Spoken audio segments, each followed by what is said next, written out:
본문을 통하여 우리 모두에게 주신 공부는 무엇인가를 한번 알아보겠습니다. 오늘 제목을 지혜롭게 생각하는 신앙이라고 하는 제목을 가지고 말씀을 증거하겠는데요. 3절 한번 보겠습니다. 오늘 본문 3절에 보니까 이렇게 기록하고 있지요. 내게 주신 은혜로 말미암아 너희 각 사람에게 말하노니 마땅히 생각할 그 이상의 생각을 품지 말고 오직 하나님께서 각 사람에게 나누어 주신 믿음의 분량대로 지혜롭게 생각하라, 이렇게 말씀하고 있지요. 3절의 말씀을 전체적으로 3절의 말씀을 우리가 핵심을 찾으라 하면은 겸손하라는 것입니다. 겸손히 행하라, 이렇게 키워드를 우리가 적어갈 수 있습니다. 이 말씀은요, 믿는 모든 성도들이 듣고 행해야 할 공부인 것입니다. 그리고 예를 들면 많은 사람들은 내심 자신이 대단한 존재로 이렇게 생각하는 경향이 있거든요. 근데 물론 대단할 수도 있어요. 그러나 내가 내 자신을 생각했을 때 나는 대단한 사람이다, 이렇게 할 수 있겠지만, 그러나 한편으로 생각하면요, 이런 생각들이 자만하고 또 그러니까 하나님 보시기에요, 자만하고 또 자긍하며 또 교만할 수도 있습니다. 그리고 다른 사람들에게 거부감을 이렇게 갖게 할 수도 있다, 이 말씀이에요. 그들은요 스스로 이런 자랑을 합니다. 능력 면에서 나는 제일이야. 저 사람보다 내가 더 월등해. 하나님께서 나에게 무엇인가 특별한 더 은사를 주신 거야. 저 사람이 갖지 못하는 은사를 주신 것이다, 이렇게 은근히 자랑하기도 합니다. 그리고 지위나 가진 재물이나 소유에 대해서 은근히 자랑할 수도 있어요. 무엇인가 내가 가진 어떤 외적인 그 물리적인 것, 또 혹은 남들에게 보이는 것, 이런 것들로 인하여 은근하게 타인을 이렇게 좀 낮춰보고 자랑할 수도 있다, 이 말씀이거든요. 그리고 자신이 하는 것은 모두가 선이라고 생각해요. 남들이 하는 것은 다 악이고 잘못된 것이고 말씀을 벗어난 일이고, 내가 하는 것은 다 하나님의 뜻에 합당한 것이다, 이렇게 착각하는 경우가 있다, 이 말씀이에요. 또 어떤 일은 외모에 대해서 자랑하기도 합니다. 많은 사람들은요, 이와 같은 어떤 영역에서 스스로를 지나치게 높이 평가하고요, 다른 사람보다 훨씬 우월하다고 생각할 때가 있습니다. 그런데 하나님께서는요, 그런 교만을 싫어한다는 사실을 우리가 기억하실 필요가 있습니다. 먼저 지혜롭게 생각하기 위해서는 어떻게 해야 되냐? 내 자신을 돌아봐야 됩니다. 내 자신을 돌아보는 것이 지혜롭게 하는 것이다, 이렇게 우리가 해석할 수도 있죠. 방금 읽었던 3절 다시 보면 내게 주신 은혜로 말미암아, 우리가 이 말씀을 마음속으로 한번 곱씹어 보면서 생각해 보면서 읽기를 원합니다. 내게 주신 은혜로 말미암아 너희 각 사람에게 말하노니 마땅히 생각할 그 이상의 생각을 품지 말고, 이렇게 성경은 말씀하고 있지요. 이 말씀은요, 자기를 높이는 데 있어서 균형 잡히고 온전하고 건전한 정신을 가지라 라고 하는 의미를 가지고 있습니다. 균형 잡히고, 그러니까 다른 사람이 가지고 있는 어떤 무엇인가에 대해서 내가 자랑하는 것이 아니라 하나님께서 왜 나에게 이런 은사를 주셨는가에 대해서 우리는 생각할 필요가 있고요. 그거에 대해서 하나님의 어떤 귀한 어떤 거룩한 뜻이 있을 것이라고 하는 온전한 생각을 가지고, 또 이것으로 인하여 우리가 남을 낮추고 나를 높이지 않는, 남을 낮추지 않고 또 반대로 나를 또 남에 비해서 높이지 않는 이런 건전한 정신을 가지라 라고 하는 그 의미가 있다는 얘기입니다. 바울은요 자신의 사도직을 은혜와 관련시키고 말하고 있습니다. 오늘 본문의 사도 바울이 많은 사람들에게 주는 권면이지요, 권고지요. 그런데 이 권고를 하면서 자신의 사도직을 은혜와 관련시켜서 말하고 있습니다. 그럴 만한 이유가 있을까요? 그 이유가 무엇일까요? 그 이유는 자신의 만용이 아닌 소명으로 받아들이기 때문에 그렇습니다. 다시 말씀드리면 하나님께서 자신에게 주신 은혜, 여러 가지 은사, 이거로 인하여 사도직을 자신의 어떤 자랑으로 여길 수 있는 만용이 아닌 하나님께서 특별히 자신을 하나님 나라를 확장하는데 하나님께서 잡고 계신 여러 영혼들을 구원시키는데 필요한 그 도구로 주셨다라고 하는 그런 말을 하고 싶은 것입니다. 사도 바울이요. 고린도전서 15장 9절 10절을 보니까 사도 바울이 이런 간증을 하고 있습니다. 나는 사도 중에 가장 작은 자라. 나는 하나님의 교회를 박해하였으므로 사도라 칭함을 받기를 감당하지 못할 자니라, 이렇게 말하고 있어요. 자신이 예전에 다메섹 도상에서 예수 그리스도를 만나기 전만 해도 그 그리스도교를 얼마나 박해했습니까? 하나님을 따르는 많은 백성들을 가두고 폭행하고 죽이고 이런 일을 서슴지 않았거든요. 그게 자기 의로 생각했어요. 그게 자기가 하고 있는 선으로 생각했던 사람이거든요. 그런데 다메섹 도상에서 예수 그리스도를 만남으로 말미암아 자신이 얼마나 하나님의 대적자로 살았던 것을 이게 깨닫게 된 것이요. 깨닫고 나고 보니 자신이 사도라 칭함을 받기에 너무나 부족당하다. 자기가 감당하지 못하겠다는 것입니다. 10절 계속 읽습니다. 그러나 내가 나된 것은 하나님의 은혜로 된 것이니, 자신이 사도라 칭함을 받기를 자신이 감당할 수 없지만 그러나 자기가 사도가 된 것은 온전히 하나님의 은혜로 된 것이다, 이렇게 고백하고 있습니다. 하나님 은혜로 된 것이니 내게 주신 그의 은혜가 헛되지 아니하여 내가 모든 사도보다 많이 수고하였으나 내게 한 것이 아니요 오직 나와 함께 하신 하나님의 은혜로라. 자신이 사도직을 감당하기 위해서 많은 핍박을 받고 박해를 받고 고난을 받고 수모를 당했지만 그럼에도 불구하고 그 모든 것을 자신이 감당할 수 있었던 것은 오직 하나님의 도우시며 하나님의 은혜였기 때문에 그가 그 소명을 감당할 수 있었다, 이렇게 눈물겨운 고백을 하고 있는 것입니다. 여기서 우리가 눈여겨볼 대목은요 3절에 보니까 마땅히 생각할 그 이상의 생각을 품지 말라, 이렇게 말하고 있지요. 이것은요 자기 자신의 처지나 조건에 맞는 생각을 하라는 것입니다. 자기 처지에 맞게 자기 자신의 조건에 맞게 생각하라는 것입니다.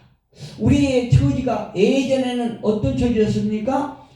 에베소서 2장 1절에 보니까 너희는 허물과 죄로 죽었던 너희라고 말하고 있죠. 저와 여러분의 예전의 처지는, 예전에 우리의 존재는 허물과 죄로 죽었던 그런 신분이었다, 이 말씀이에요.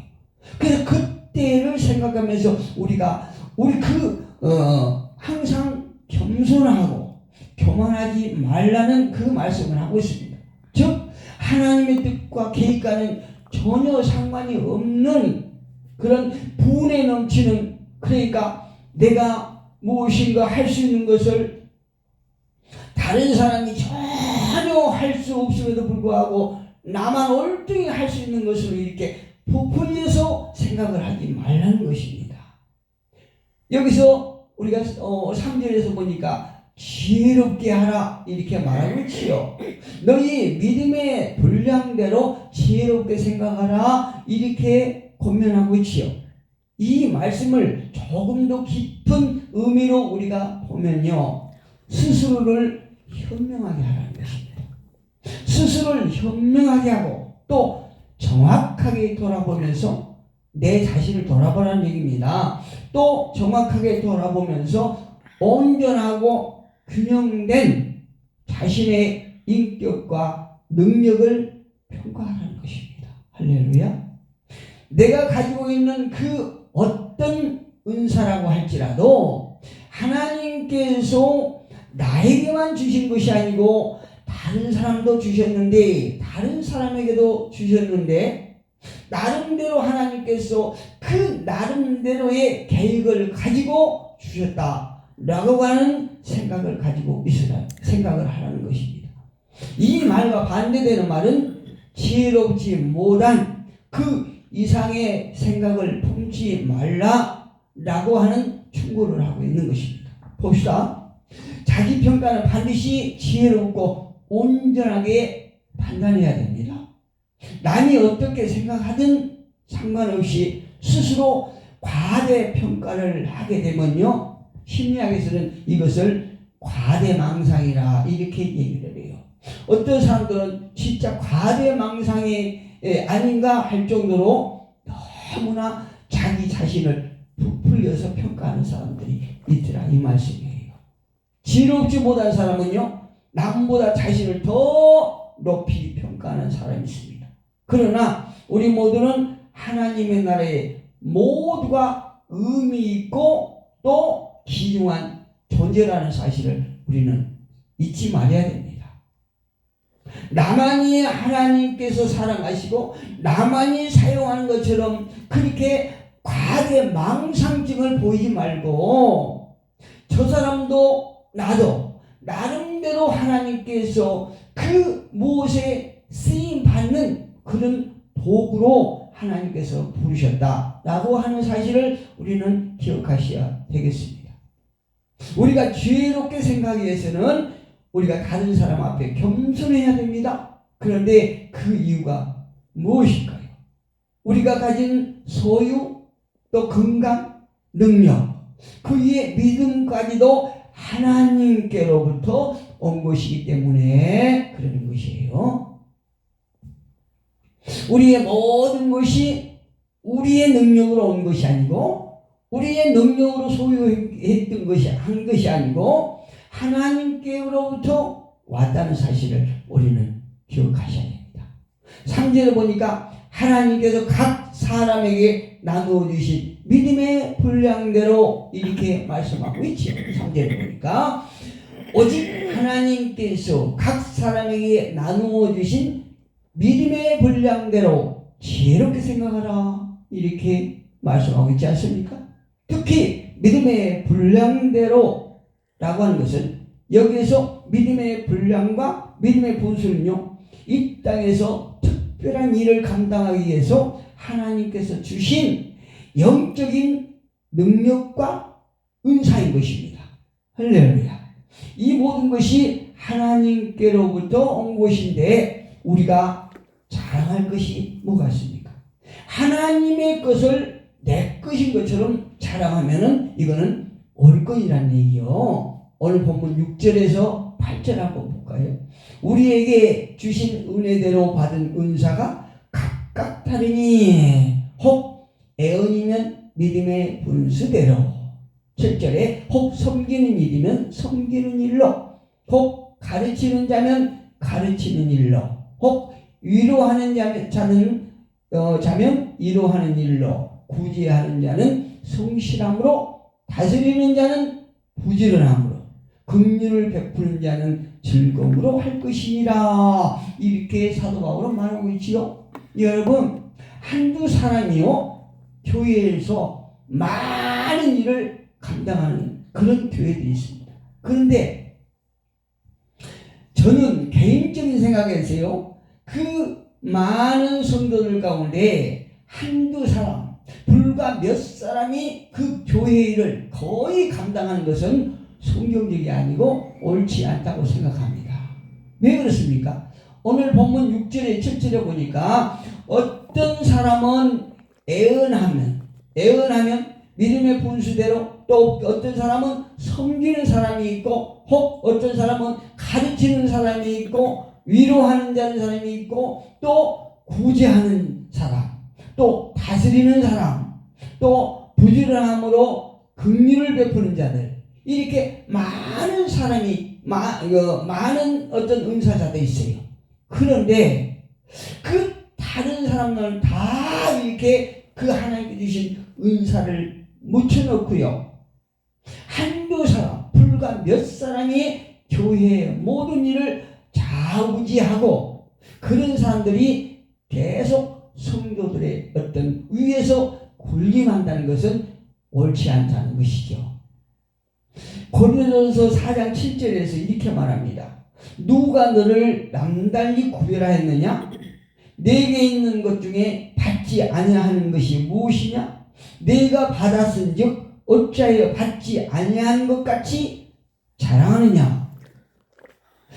또 말씀드리지만 많은 사람들이 하나님께서 각자 섬기는 일, 가르치는 일, 또 어떤 위로하는 일, 이런 각자의 은사를 주셨는데 나에게만 특별한 은사를 주신 것처럼 자랑할 것이 무엇이냐, 이렇게 훈계하고 있습니다. 사도 바울이요. 많은 사람들은 스스로 자랑하지만은 그러나 그 받은 것은 일정한 분량이에요.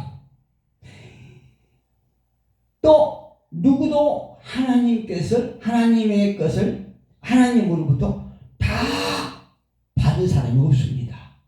그런데 어떤 은사를 갖고 하나님의 모든 것을 다 받은 것처럼 이런 생각을 하면 안 된다는 거죠. 이런 사람은 교만하다는 얘기입니다.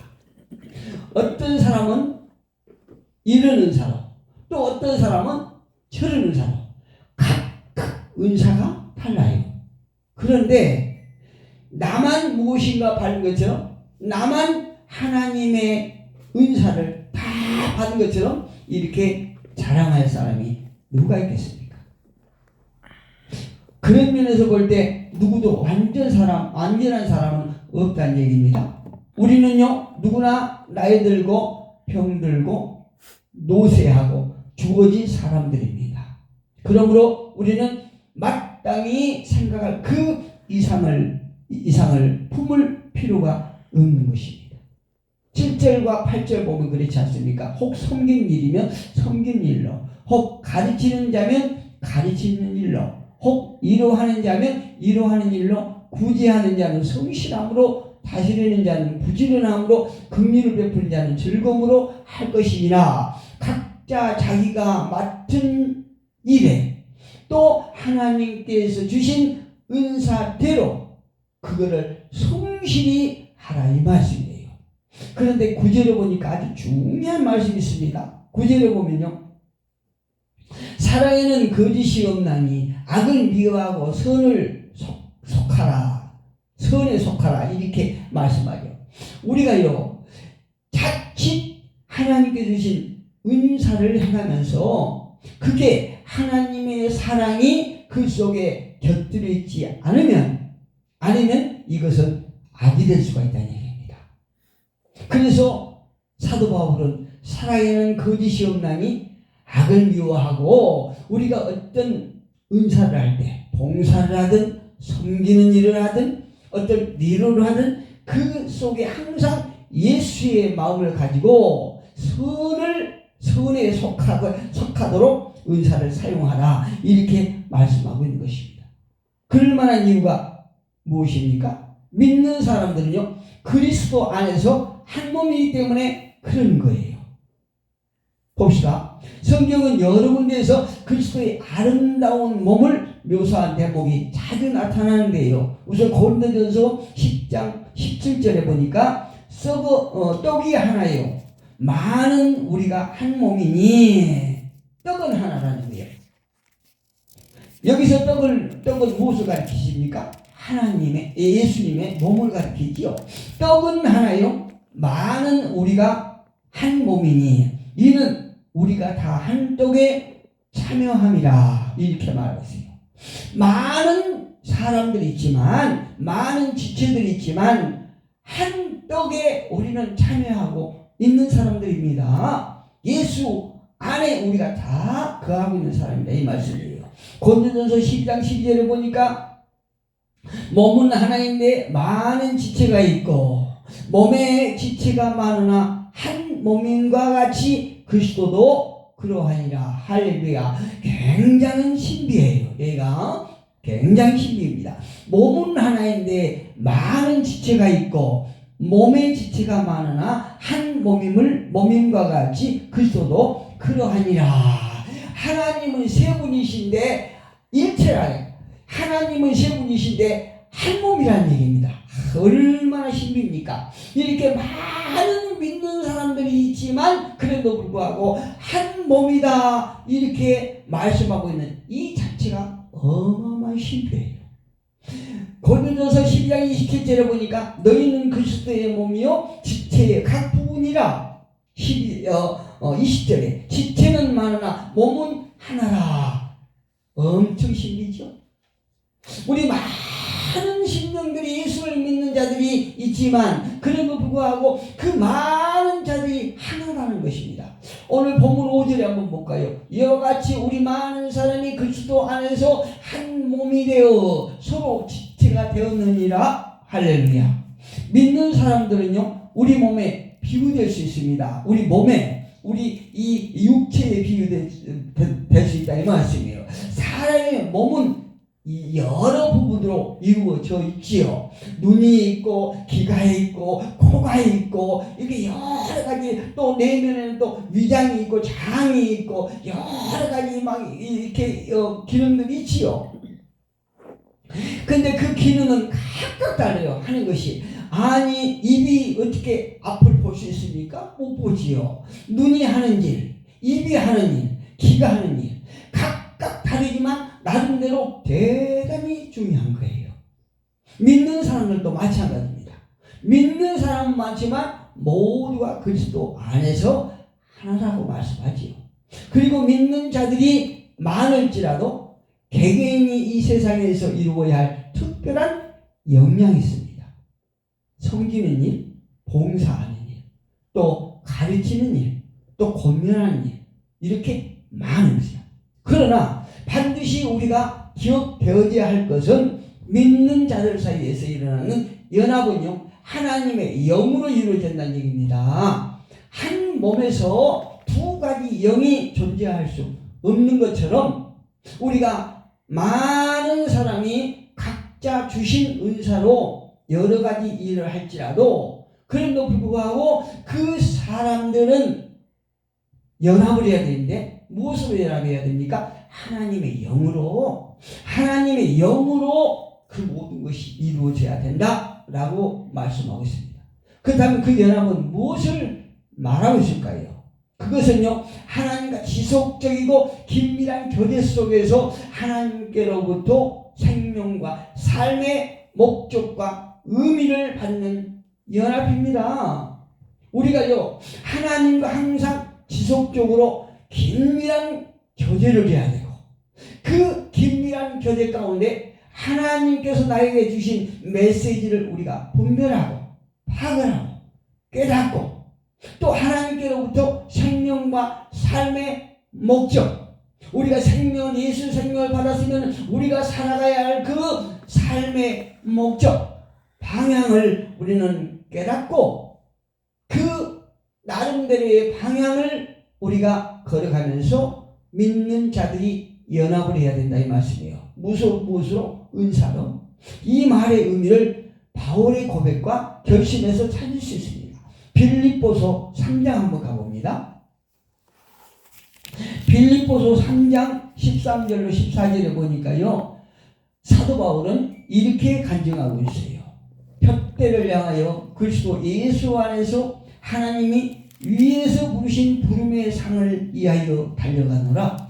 그러므로 누구든지 우리 온전히 이룬 자들은 이렇게 생각할지니 만일 어떤 일에 너희가 달리 생각하면 하나님이 이것도 너희에게 나타내시리라. 할렐루야. 푯대를 향하여 그리스도 예수 안에서 우리가 13절부터 읽어봅니다. 빌립보서 13절 3장 13절부터 한번 읽어봅니다. 형제들아 나는 아직 내가 잡은 줄로 여기지 아니하고 오직 한 일 즉 뒤에 있는 것은 잊어버리고 앞에 있는 것을 잡으려고 푯대를 향하여 그리스도 예수 안에서 하나님 위에서 부르신 부름의 상을 위하여 달려가노라. 이 말씀이 사도 바울의 고백이 저와 여러분의 고백이 되기를 주님의 이름으로 축복합니다. 믿는 사람들의 진정한 연합은요, 동일한 성령, 즉 진정으로 역사하시는 하나님의 거룩하신 영에 의해서 작을 받을 때 우리의 삶이 활발해지고 역동적이 되는 것입니다.